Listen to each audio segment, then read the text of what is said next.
Magazine, Billy Bam Johnson in the house. You know how we do it. We take it from the underground to the mainstream. Because the beauty in this is you know, I gotta give a lot of props to those people who have those urban experiences. So when a lot of times we neglect to respect those guys that been through struggles. There's a lot of guys been through more fights, been through incarceration, been through all those things. I'm not promoting that violent element, but they have a lot to bring to the table. I think that's why hip-hop music really feeds the young people's minds, because when they listen to lyrics, it's like it's pure reality of what a person's struggle is to get to a solution. So we're not promoting the struggle, we're promoting the solution. But you can't give a person a solution if you ain't been through a struggle. Exactly. And most martial artists, we are superhuman. We don't like to talk about our struggles. Maybe I'm getting a little too like, no, you know, definitely.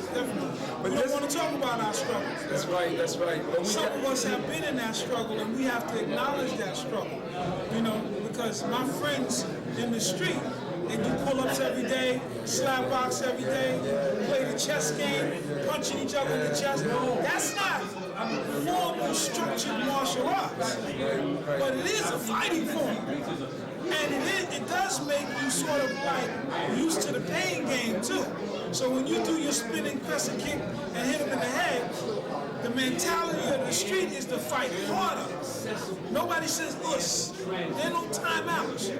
If a guy does a spinning back kick and you kick the guy in the stomach, in the street mentality is, I'm gonna come at you hard. That's why a lot of people like mixed martial arts now, because the mixed martial artists, what they did was they brought that element where if you kick me, punch me, or whatever, I'm gonna keep it coming at you. But it's worse in the street. But the thing about me, and he opened up an interesting thing there, but if you came up in the street, you were sure to know how to wrestle, and you were sure to know how to box. Because since the beginning of age, everybody wrestled. I mean, and when I know as me, when I started introducing my expression of martial arts, because people knew about me in the hood, I was fearful of the guy who could wrestle and body slam you on a fence, a body slam you on the edge of the concrete, a body slam you on a broken bottle. Am I correct? Right. So that's the sort of comment that we're talking about. And I mean, another even thing about that? wrestling, Good, another thing about wrestling and boxing is that it's sort of like basketball is in the hood. A lot of kids in the hood can't afford hockey. They can't afford the equipment. Some of them can't afford football. You can't afford the equipment. But anybody can have some sneakers to play ball. It's the same thing in street fighting. Anybody who watches TV can pick up boxing. Anybody who wrestles with his friend enough can learn some wrestling skills without formal training. So because it's free, all of us learn how to do it. We learn how to do it through practice. So I guess we started with the old school theater, and I guess this is a great way to add that whole element of how those movies influenced us.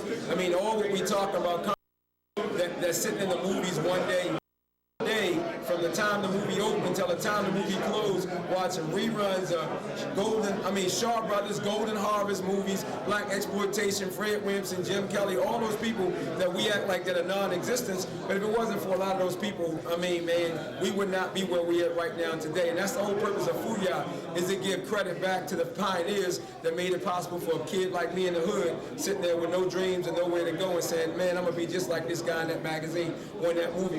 And that's what you're trying to continue on with your own movies, I'm trying to continue, because I was one of those kids on 42nd Street for $1, and then they raised it to $2, and you could watch a film all day. I was watching 4 or 5 karate movies in a day. The rivalry be there than to be up on the street. And when you totally got crazy about it, then all of a sudden you knocked on somebody's dojo door and you tried to join because you wanted to learn the formalized way as well. But when I was watching those films, I already had a perception of how to fight. So hold up, see, that's what happens when I come to New York, man. They always bring out the history in me, man. You know, I still say, no disrespect to nobody else, the greatest martial artist you talking about learn how to really express the art, come in New York. You can get respect in New York, then to me, you a real martial artist. No disrespect to no other place, and I ain't just saying it because I'm here, but that's the truth. But one of the things that you said about, you know, getting structure, arts. But even when you come from the street and you get structure, wasn't it that the master still wanted you to like go back to the street mentality in a structured manner? He still wanted you to bring that soul and that rhythm to the dojo, because that's what made Taekwondo, Jiu-Jitsu, Aikido, and all those things popular. Because if you did it the traditional way, it wouldn't be recognized as the fighting arts that it was in the early 70s. I mean, am I correct? Well, I'll say something that people may not like. When a lot of the great Asian martial artists came to, especially the New York area, a lot of their top students were students from the neighborhood, who they even took to Japan to win battles, because we bring a certain rhythm, a certain art, a certain way of fighting. We change it around, like tap dancing, like break dancing, all those things. We take it to the next level. And the urban martial arts artist is taking martial arts to a whole nother level. So, I mean, as we in closing, look out, world, because it's coming. That whole expression of urban spirit, that's what we call it. It's just like the chi. You can call it chi, you can call it ki. We call it the urban expression of martial arts. It's coming. It's going to be in the theater. It's going to be in the movie. It's going to be everywhere. It's the next level of martial arts expression. What is 52? Tell them about the 52. What is 52? Tell them about the 52. Jailhouse fight. Well, the 52 blocks is part of street fight. You know, people call it Stato. People call it jailhouse fighting. Some people call it dirty boxing. But the 52 blocks is another element that comes out. There's a freestyle element of fighting. There's no rules. A couple of things that you learn to do. You can do the rolls, deep boots, tap with an elbow, across all the knees, headbutts, locking movement. So, in the 52s, it's all freestyle. And there's nothing wrong with it. You know, you blocking, you can't block out here. You can't come from you to street. You gotta block close. So you gotta be able to counter and work your roll. So 52 blocks is something that's becoming popular, but something that people have to understand is ours. You know, before we wouldn't let people film it, but since somebody got it, now we won't have to let people film it.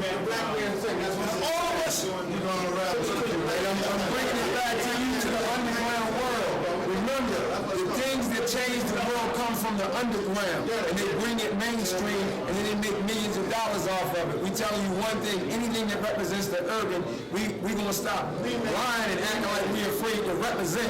We representing that urban, and that's what he's saying. When you see anything resemble that whole element of the rolling and the elbows, what is it, baby? 52 blocks.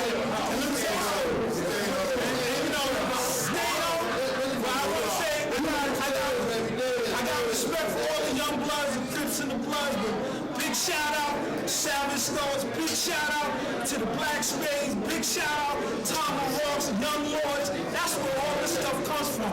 That's what we roll with. That's what we do. Ghetto Brothers, Young Saigons, all of those type of guys. Everybody knew how to do the 52s. So the 52s is all about movement and being able to do the song for you, being able to people who and move with it, and move your head, and blot out, and you're done. That's how we like to do it. And you always can add some martial arts in there, which is what a lot of us did, and I'm sure Bam did it too. He just added some martial arts. We just gave you a lead, little elbow, maybe a front kick, but overall, moving. Because somebody said to me today, you gotta get off the line when you're fighting in the hood. You can't fight on the line. Oh, you gotta get off the line when the police chase you so you can shake the ball. So you know that guy be shooting me, baby. Fooyah, y'all, we out.